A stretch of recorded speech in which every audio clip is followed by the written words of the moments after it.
Très chers internautes, shalom, bienvenue. Nous sommes de retour encore une fois sur le plateau de l'émission L'essentiel en 10 minutes. Ça faisait longtemps. La dernière fois, nous avons essayé quelque chose qui a très bien marché et je pense qu'aujourd'hui, on va le reconduire. On va essayer de faire l'émission en bambara et en français en même temps. Donc, ce matin, nous sommes au séminaire de Samaya. Nous allons aborder une thématique assez importante dans l'Église catholique, à savoir la fête de l'Assomption, autrement appelée le 15 août. Nous avons ce matin une invitée assez spéciale qui va essayer d'éclairer nos lanternes sur ce sujet. Je vais lui laisser le soin de se présenter. Merci. Bonjour, Monsieur l'abbé. Bonjour. Monsieur l'abbé, pouvez-vous vous présenter, s'il vous plaît? Je suis l'abbé Pierre Dioma du diocèse de Sikasso, en mission au grand séminaire comme professeur de Bible, d'hébreu et de grec. Voici essentiellement qui je suis. Merci beaucoup, Monsieur l'abbé, d'avoir répondu présent à notre appel. Merci. Et surtout pour votre disponibilité. Merci. Monsieur l'abbé, comme je viens tantôt de l'expliquer, ce matin, nous allons essayer de parler sur la fête de l'Assomption ou le 15 août. Nous voudrons d'abord savoir, Monsieur l'abbé, quelle est la signification et l'origine de cette fête, la fête de l'Assomption. Merci pour cette question. L'Assomption est effectivement une fête que nous partageons, l'Église catholique et avec l'Église orthodoxe. Qu'est-ce que c'est que l'Assomption? L'Assomption, c'est le fait que Marie, en âme et en son corps, est élevée à la vie céleste au paradis et directement. C'est ça l'Assomption.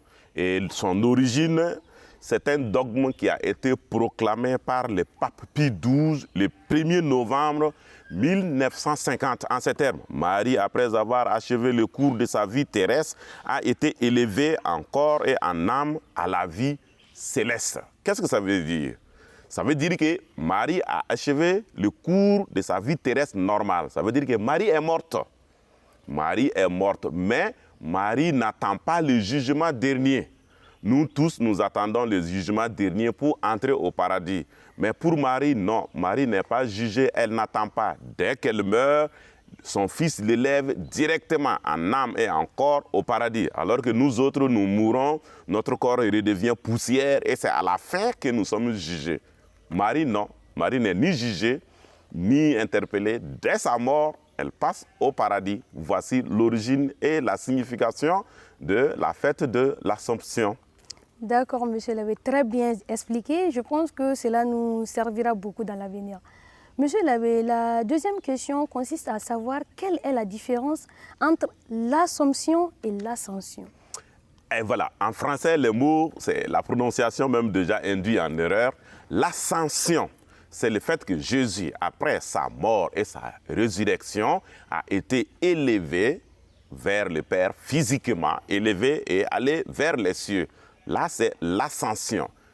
Cette fête concerne le Christ après sa résurrection, alors que l'Assomption concerne Marie, qui, dès sa mort, entre au paradis. Voici la différence. L'ascension, c'est pour Jésus. L'Assomption, c'est pour Marie. L'ascension, c'est après la mort que le corps glorieux du Christ est élevé. Alors que l'Assomption, c'est que dès que Marie meurt, elle est accueillie directement au paradis sans intermédiaire, sans attendre. Voici la grande différence entre ces deux grandes fêtes. D'accord. Monsieur l'abbé, la fête de l'Assomption prête maintenant confusion. C'est devenu même un sujet de débat très viral sur les réseaux sociaux. J'aimerais savoir, est-ce qu'il existe des versets bibliques sur l'Assomption de la Vierge Marie? Si oui, lesquels?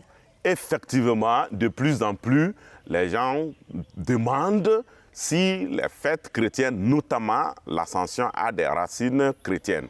Je voudrais d'abord préciser que cette manière de faire n'est pas chrétienne. Vouloir que tout soit expliqué dans la Bible, c'est contre la Bible même. Il y a beaucoup de choses qui sont vraies, mais qui ne sont pas dans la Bible. Le Mali est vrai, mais le Mali n'est pas dans la Bible. Donc c'est une manière de faire qui est très dangereuse. Et d'ailleurs, Saint Jean nous dit dans son évangile, chapitre 21, verset 25, que tout ce que Jésus a fait n'est pas dans la Bible. Et que si on avait tout écrit, le monde ne pourrait pas contenir les livres. Donc j'invite les jeunes à ne pas se dire, si ce n'est pas dans la Bible, c'est faux. Moi, mon nom n'est pas dans la Bible, mais je pense que j'existe. Ensuite, maintenant, voici les versets. Vous vous rappelez, quand l'ange est venu saluer Marie, l'ange a dit, tu es comblée de grâce, pleine de grâce. Si Marie est pleine de grâce, ça veut dire qu'il n'y a plus de place en elle. Est-ce qu'elle peut être pleine de grâce et qu'il y ait un petit péché dedans? Non, je ne pense pas. Si un verre est plein, ça veut dire qu'il n'y a plus de place. Et c'est l'ange qui a dit que Marie est pleine de grâce. C'est-à-dire en Marie, il n'y a que la grâce. Alors, quelqu'un qui n'y a que la grâce, s'il meurt, il va où?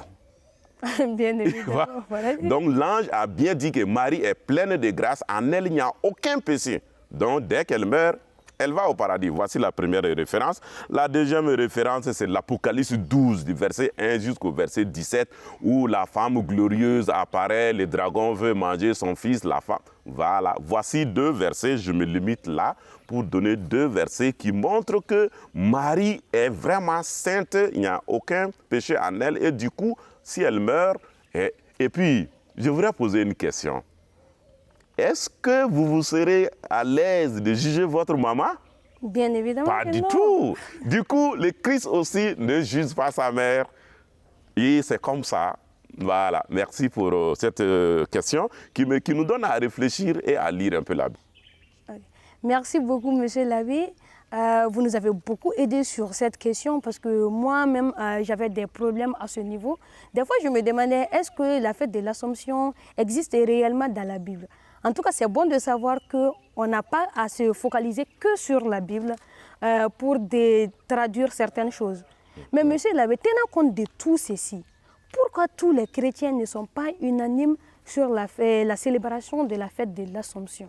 Effectivement, cette question, je n'ai pratiquement pas la réponse. Parce que je peux parler au nom de l'Église catholique, mais les autres, je ne peux pas parler en leur nom. Ça, c'est la première des choses. La deuxième des choses, c'est que c'est clairement mis dans la Bible que Marie est sans péché. Donc, si je trouve des chrétiens qui pensent que même étant sans péché, elle doit être jugée, je me demande, ces personnes-là se réfèrent à quel document? En tout cas, pas la Bible. D'ailleurs, la Vierge Marie dit, tous les âges me diront bien heureuse. Et s'il y a des chrétiens qui disent qu'elle n'est pas bien heureuse, je ne sais pas où est-ce que, peut-être il serait mieux qu'eux-mêmes ils nous disent où est-ce que... Sinon, la Bible est très claire. La Vierge Marie dit, tous les âges me diront bien heureuse. Et puis, l'ange lui dit, tu es comblée, remplie, pleine de grâce. Et on la voit encore en Apocalypse 12 élevé. Donc, je ne sais pas tellement d'où vient la différence. La différence peut-être vient... En tout cas, tout ce que l'Église dit, catholique dit, c'est dans la Bible. Maintenant, où est-ce que les autres prennent leurs arguments? Je ne saurais le dire. D'accord, je pense que c'est quand même une question qui mérite d'être posée un peu plus tard. Oui. D'accord. Monsieur l'abbé, très chers internautes, comme je l'avais tantôt expliqué au début de l'émission, nous allons faire cette partie en bambara pour plus de compréhension. Donc, monsieur l'abbé, que chrétien catholique ou bien Vierge Marie bateau de wa ou ba tanu de wa ou ba idolâtrer complètement ina fo bolu be idolâtrer toko mina. Parce que confusion mo yorani na ko sebe. Par exemple, il be se ga jatemne na me messi là en pleine messe, il be se ga chrétien catholique do ye chapelle be munu kana. Des fois, il y en a même munu be ka chapelle fort en pleine messe. Est-ce que au be daganero chrétien catholique fait ou bien en église konna la wa? Voilà, wasaka ni jabika nyemba damne tuabukana. En français, il faut d'abord faire une différence entre adorer et vénérer. Quand on n'a pas cette différence, on ne peut pas raisonner sur l'affaire de la Vierge Marie. Adorer est différent de vénérer. Nous n'adorons que Dieu et Dieu seul. Maintenant, vénérer, nous vénérons la Vierge Marie. D'ailleurs, en citant Modibo Keïta, on va dire de vénérer mémoire. C'est-à-dire on vénère sa mémoire. Mais ça ne veut pas dire que les Maliens font de Modibo Keïta un Dieu. Non. Mais on le respecte. Voilà. Donc les catholiques vénèrent la Vierge Marie, mais ne l'adorent pas. Ça, c'est la différence. Ça, c'est lié au français. Adorer et vénérer, ce n'est pas la même chose. Nulle part dans l'Église catholique, on ne dit adorer la Vierge Marie. On la vénère. Maintenant, à Bambara, Bambanakana, Maria Senun te bolier à la fanate. ko an bɛ a bato i n'a fɔ an bɛ ekarisi bato cogo min wala i n'a fɔ an bɛ ala bato cogo min ayi mariya sinu bɛ bonya de bonyali ni batoli kelen tɛ bɛɛ b'i fa bonya bɛɛ b'i mansaw bonya maa minnu ka kɔrɔ n'an ye an b'u bonya nka an t'u bato bɔliw tɛ jinɛw tɛ wakulaw tɛ ala tɛ donc chrétien katolikiw ti mariya sinu bato u bɛ a bonya de ka tugu an kisiba ba de don o la mɛsa sen fɛ chapelɛ ka kɛ i kan na problème t'o la nka mɛsa sen fɛ ka chapelɛ fɔ n'an y'o kɛ dɔrɔn an bɛ bato ɲagami mɛsa bɛ a danna o ye yezu krista ala o batoli ye o ni chapelɛ fɔli man kan ka ɲagami donc mɛsa sen fɛ an man kan ka chapelɛ fɔ n'an y'o fɔ dɔrɔn minnu b'a fɔ k'an bɛ mariya senu bato an bɛ jo di u ma donc mɛsa sen fɛ chapelɛ ti fɔ adoration sen fɛ chapelɛ ti fɔ ka tugu adoration o ye batoli de ye yezu krista ye ala ɲɛnaman yɛrɛ yɛrɛ ye o bɛ an ɲɛkɔrɔ an b'ale de bato o tɛ chapelɛ fɔ waati ye nka i y'a fɔ cogo min na tile caman i bɛ mɔgɔ dɔw ye o bɛ chapelɛ fɔ mɛsa waati la o bɛ chapelɛ fɔ ekarisi batoli waati la o ye walo ye an kan ka min dabila n'o tɛ an bɛ fɛn fila ɲagami fɛn min tɛ ɲagami ta ye o jaabi filɛ nin ye an tɛ mariya senu bato bɔli tɛ jinɛ tɛ wakulo tɛ ala tɛ muso de y'o don nka o muso in o ye den min bange o de y'an ka ala ye donc o de la o bonya bɛ segin a ma nka a ti bato. D'accord, monsieur l'abbé, i ni ce nin yɔrɔ in diyara n ye kosɛbɛ yɛrɛ de. Je pense que nin émission in lajɛli kɔfɛ mɔgɔ caman bɛ yan hali ne ni ɲɔgɔnnaw n'an bɛ chapelle fɔ en pleine messe an b'a essayer k'o dabila parce que i y'a fɔ cogo min na an bɛ mariya senu bonya de. D'accord, problème foyi t'a la monsieur l'abbé, nin diyara n ye yɛrɛ de, merci beaucoup. Merci. Donc nous allons revenir en français. Monsieur l'abbé, quelle prière devrons-nous adresser à la Vierge Marie pour avoir ses grâces à l'occasion de cette fête? J'ai envie de dire aucune. J'ai envie de dire aucune, puisque la Vierge Marie n'a pas de grâce. Elle n'a aucune grâce. La Vierge Marie a zéro grâce. La Vierge Marie n'a aucune grâce. Juste pour vous provoquer un peu. Pourquoi? Parce que tout ce que la Vierge Marie a, c'est son Fils qui lui donne. Tout ce qu'elle a, c'est son Fils qui lui donne. Donc, elle n'a aucune grâce. C'est pour cela qu'on dit, je vous salue Marie, pleine de grâce, le Seigneur. Vous êtes bénie entre Sainte Marie, Mère de Dieu. Priez pour nous. Ah, si elle avait, est-ce qu'elle allait prier?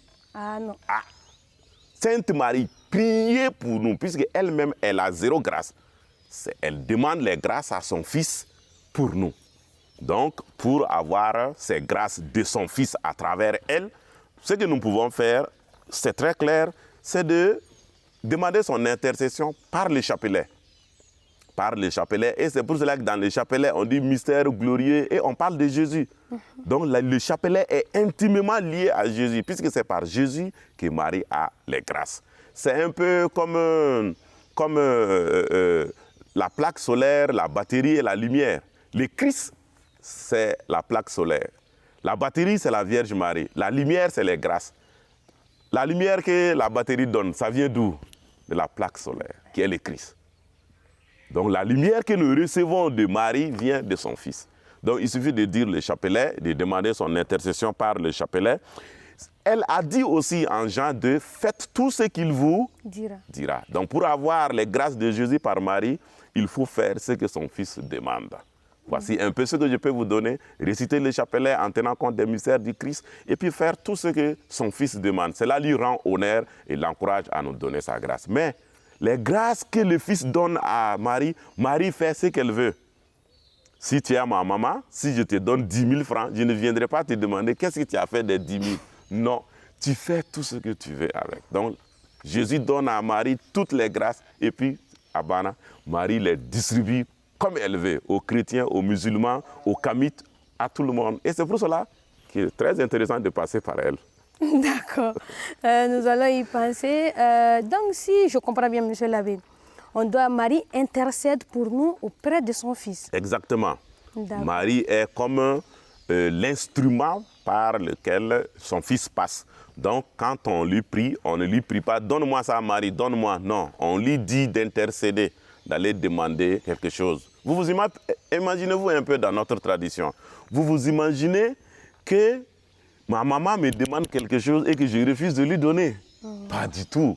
Alors, si la Vierge Marie demande quelque chose à son Fils son Fils va lui donner pour nous. Voici un peu l'intercession de la Vierge Marie. D'accord. Badje fente à Dembolo. Au tableau. Donc du coup, nan morobe Jésus là, on me sait que Maria se nous fait pour qu'elle des délits ani. Exactement. D'accord. Merci beaucoup, Monsieur l'abbé. Merci. Nous arrivons au terme de cette émission. Je réitère encore une fois nos sincères remerciements à votre endroit. Merci. C'est pas facile de donner de son temps. Merci, merci à vous aussi. Surtout, merci aussi à vous, très chers internautes, d'être fidèles à DS Média et de toujours être là pour regarder et écouter l'émission L'Essentiel en 10 minutes. Nous allons essayer d'innover un peu. Je vous demande en retour, si vous avez des questions ou des propositions de thèmes à nous faire, ça sera très génial et nous serons à l'écoute de vos questions et de vos thèmes et nous allons essayer la prochaine fois d'aborder ces thématiques-là. J'espère que vous avez compris l'essentiel en 10 minutes. Merci beaucoup et à la prochaine. Ciao, ciao.